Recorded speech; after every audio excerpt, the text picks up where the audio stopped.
आप लोगों ने इसके पहले पार्ट में शेषफल प्रमेय पढ़ा है एवं उससे संबंधित सवालों को हल करना सीखा है। आज हम इस पार्ट में गुणनखंड प्रमेय के बारे में चर्चा करेंगे। तो आइए देखते हैं गुणनखंड प्रमेय होता क्या है।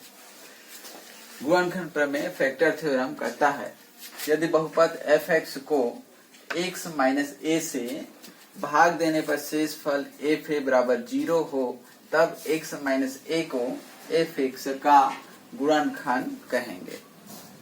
अर्थात कहने का मतलब ये है, एक बहुपद है f(x) जिसको हम लोग x माइनस a से भाग दे रहे हैं, तब शेषफल जो है fa वो क्या हो जाता है, शून्य हो जाता है। तब जिससे भाग दे रहे हैं अर्थात x माइनस a से भाग दे रहे हैं वह बहुपद f(x) का एक गुणनखंड होगा। यही आपका गुणनखंड प्रमेय है। आइए इस प्रमेय का उत्पत्ति देखते हैं।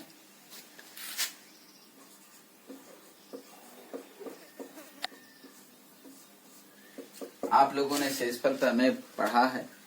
शेषफल प्रमेय क्या कहता है देख लेते हैं।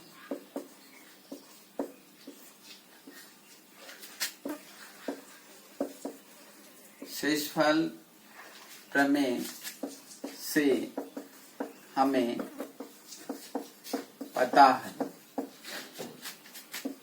क्या पता है, बहुपद f(x) को x माइनस a से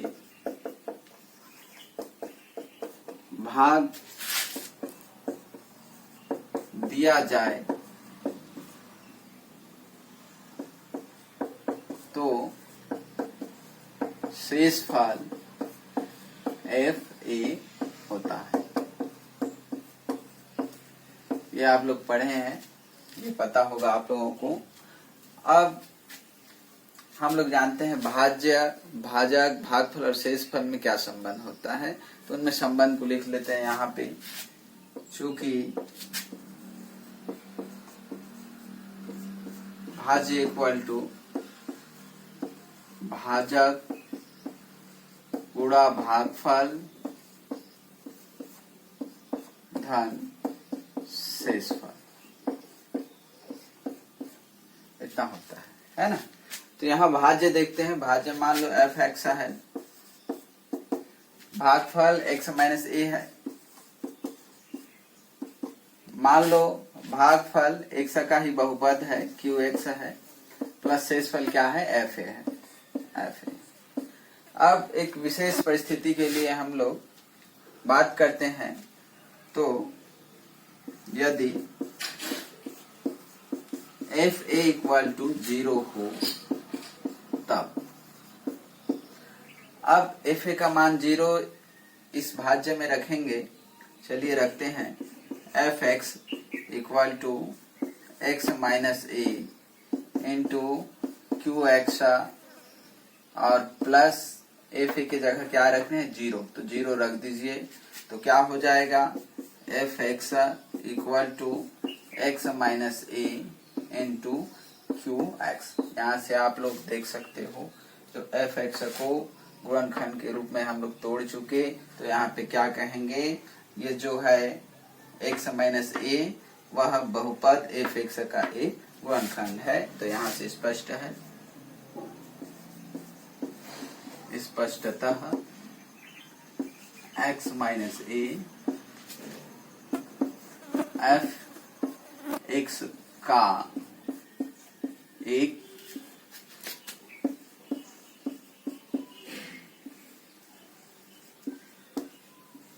गुणनखंड है।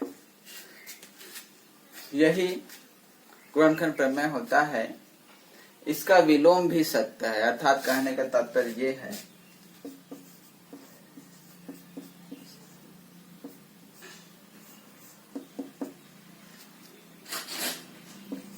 x माइनस a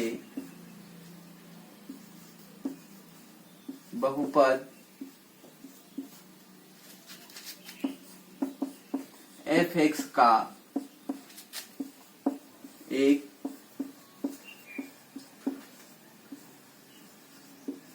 गुणनखंड है, तब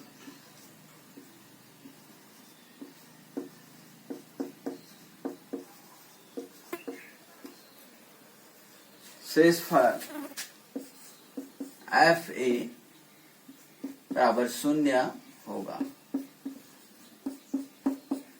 ये गुणनखंड प्रमेय का विलोम है। x माइनस ए जो है बहुपद आपका एफ एक्स का गुणनखंड है, तब शेषफल क्या होगा, एफ इक्वल टू 0 0 होगा। इसको आप लोगों को याद रखना है। तो गुणनखंड प्रमेय से संबंधित एक सवाल हल कर लेते हैं। प्रश्नावली 2 का दूसरा सवाल है। सवाल कहता है कि जांचे कि जी एक्स पी एक्स का एक गुणनखंड है। उसी का पहला सवाल है G x equal to x minus 3 दिया है और P x equal to x cube minus 4x square plus x plus 6 दिया है। उसको लिख लेते हैं।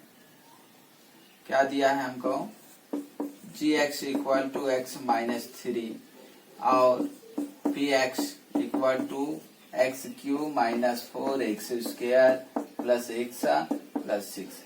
यहाँ पे जी एक्स इक्वल टू 0 रखते हैं। तो चलिए जी एक्स का मान क्या है, एक्स माइनस 3 है, यहाँ पे रख लेते हैं एक्स माइनस 3 इक्वल टू 0। अब माइनस 3 का पक्षांतर करेंगे उस पक्ष में, तो माइनस 3 है उस पक्ष में जाएगा तो क्या हो जाएगा प्लस 3, तो x इक्वल टू 3। अब गुणनखंड प्रमेय से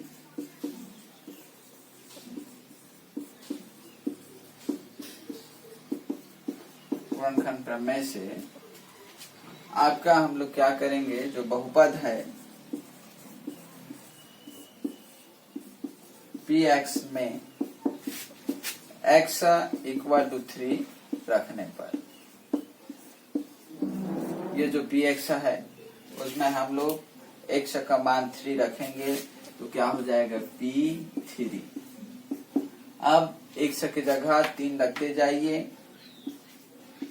3 का घात 3 माइनस 4 x है, x की जगह में 3 रख देते हैं, घात 2 है, घात 2 लिखेंगे, प्लस x है तो x की जगह में 3 लिखो, प्लस क्या है 6 है तो 6 ये लिख दिए। आगे हल करते हैं। 3 का घात 3 है तो इसको हल करेंगे तो क्या हो जाएगा, यहाँ देख लेते हैं। 3 का घात 3 मतलब 3 गुणा 3 तो 3 तिया 9 और 9 तिया 27 आया, तो यहाँ लिख लेते हैं 27 माइनस 4। अब 3 का वर्ग है, चलिए इसको हल कर लेते हैं। 3 का वर्ग तो 3 गुणा 3 तो 3 तिया 9, यहाँ 9 आया, प्लस क्या है 3 है और प्लस 6 है। आगे हल करते हैं। ये आपका 27 है, 9 चौक कितना होगा 36 प्लस 3 प्लस 6। देखिए ये 27 है, ये धनात्मक है, ये प्लस 3 है, ये भी धनात्मक, ये प्लस 6 है, ये भी धनात्मक है। तो सभी धन धन चिन्ह वाले क्या होंगे, आपस में जुड़ जाएंगे। तो जोड़ देते हैं। आपका 6 3 कितना हो जाएगा 9 और 27 मिलकर कितना होगा 36। तो यहाँ लिखते हैं 36 और माइनस 36, ये वाला 36, ये 27 और ये प्लस 3 और प्लस 6 सभी में धन चिन्ह है, तो ये जुड़कर कितना हो गया 36 हो गया, और ये माइनस 36 का माइनस 36। अब 36 में 36 घटेगा तो कितना आएगा 0 आएगा। अब देखिए P3 का मान कितना है 0। P3 क्या है शेषफल, शेषफल क्या है 0 है। तो यहाँ पर हम लोग कह सकते हैं कि आपका gx x माइनस 3 px का एक गुणनखंड है।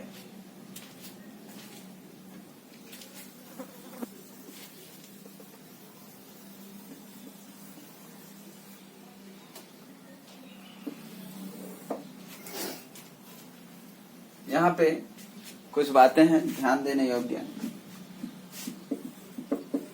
यदि शेषफल अर्थात इसमें P3 है 0 होगा, तब gx एक गुणनखंड है। समझ में आया होगा।